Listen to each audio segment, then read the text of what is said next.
ungamkhulumeli umntwana until zayifakazele. Haleluya. Ngamukela uJesu. Amen. Ngakhululwa. Alibonga malenkosi. Nginenhliziyo embi, nginenzondo, nginamagqubu ngoba umoya ongcolile awunandaba ukuthi ungakanani. Haleluya. Manje ungayihlukanisela impilo yakho noJesu uyagqilaza uSathane. Haleluya. Ngisigqila. Haleluya. Ngamthola uJesu bazalwane, ngangena emshadweni. Uma ngena ngiwufunanga, kodwa kwahlelo ezulwini ngangena ngoJesu. Ngabuza enkosini ukuthi uye. Lethi izulu uye, ngathi angimfuni. Haleluya. Ngoba ngase ngizwela amandla obumnandi bevangeli. Uma ngene kahle awuhambi uqalasa. Alibonga igama lenkosi. Awuhambi uthi mhlawumbe uye. Ngikhuluma ngevangeli. Kwasho ukuthi uJesu bazalwane ngena kimi. He kwakhuluma iphimbo. Ngikhumbula ukuthi ngangizothenga impahla zokugqoka ngoba ngangade ngiyekile ezinye yathi inkosi phakathi kwami ziphindise lezi impahla. Shukuthi soma esebenze fetha ngazi uma ephambanisile. Kodwa ngoba ukhona ubone ekusithekeni. Kwathiwa ayibuyisele, ngayibuyisela lezi impahla. Uma ngiyibuyisela wathi uzoyibona ukuthi uzogqokana. Abazali bami sebekhulile. Ubaba usethatha impesheni, ngisele nodadewethu abadala. Hey, kusho ukuthi ingene le ndaba. Ingene namandla ayo. Hayi bazalwane, ngibheke emuva libonke malenkosi.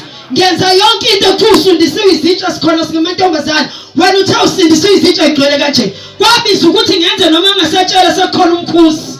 Wangifundisa ukugqoka.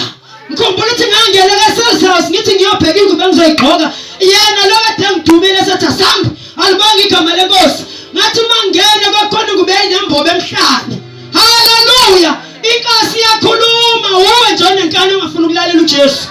Ngathi mangibheka emhlane, yathi inkosi akusiyakho le. Shika ngaleso sikhathi ngina 16 years. Haleluya.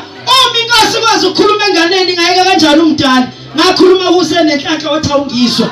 Ngoba ufuna ivangeli leyitayela. Angikho esitayeleni. Alibonga igama lenkosi. Ngingumntwana ngathola ivangeli 1994. Lahamba nami langikhumulisa izinto. Alibonga igama lenkosi. Ngithe sengumakoti sengikhohliwe ngoba umuntu ohamba khohlwe. Ngalunga iStandback. Angigulanga kwaze wasekuseni. Alibonga igama lenkosi.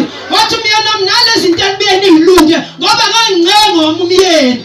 Alibonga igama lenkosi. Ngaqaqa bazalwane, ngikhumbula ukuthi ngaka dokotela ngoba umuntu xabene nenkosi uzongena uphume kodokotela.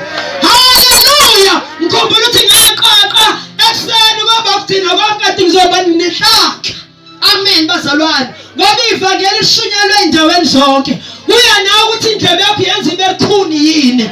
Lashunyezwe inceku. Yathi lahlani ithixo zabazizwe. Genesis 35 verse 1. Kwabalwa konke namacici. Alibonga igama lenkosi. Kwathiwa futhi lahlani ama-braided hairs. Alibonga ivangeli. Bazalwane ngakulahla. Uyalahla amafuni ezulwini. Njengoba bazalwane ukwazi ukufaka imfonyo. Ake nifake niswi. Nilalele uJesu makhazaitha. Inabasaya. Oh haleluya. Uyalahla bazalwane. Umakoti. Akusiyamnane. Amen. Ngoba ngena Jesu vele ngangenalo into ufuna indoda uJesu wayiqeda. Alibonga igama lenkosi. Uma ngikuJesu ngumakoti angaze ngixabane nabantu basemzini. Sikhona izinto ezake zangehlela khona. Kodwa angaze ngixabane, angaze ngiphendulane nabo, ngilwe nabo.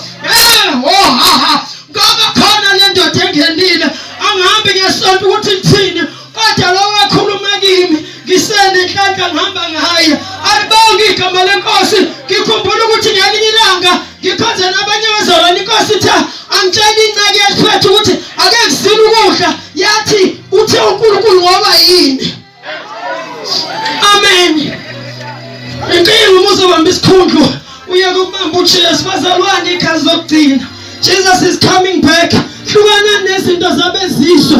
Hlukana nethixo. Hlala ezwini. Ngicela ukunitshela ayinikho ikhatha kuJesu. Kunekhathi yasezulwini. Ngicela ukukutshela wena bamba iGrace First Judah chapter 4. Lithi bashumayela ivangeli lomusa ukuze benze amanyala. Amen. Alibonga igama lenkosi. Abantu mangafuna ukuya ezulwini wenza uyamashumayele. Alibonge igama lenkosi. Ngimile nasemsebenzini ukuba ngibona ngimele uJesu noma ngifundile. Akwenze ngelinye ilanga ngiphumule ngilibeke phansi iduku ngoba ngifundisa ukuthi uma ngikhuleka noma ngiprofetha ngikhuleka ngekhathi zonke. Hayi ngoba ngisemphemeni. Amen. Bengikhuleka nje izolo kuwindane kuthina amafitha ngabeka izandla ngathi egameni likaJesu yakholwa ngayinika uJesu. Alibonge igama lenkosi. Every time nasemgwaqeni okhulayo noma ngifithe iphara ngilibuza wamthala uJesu manje ngizothola leli ithuba lokuyona iduku.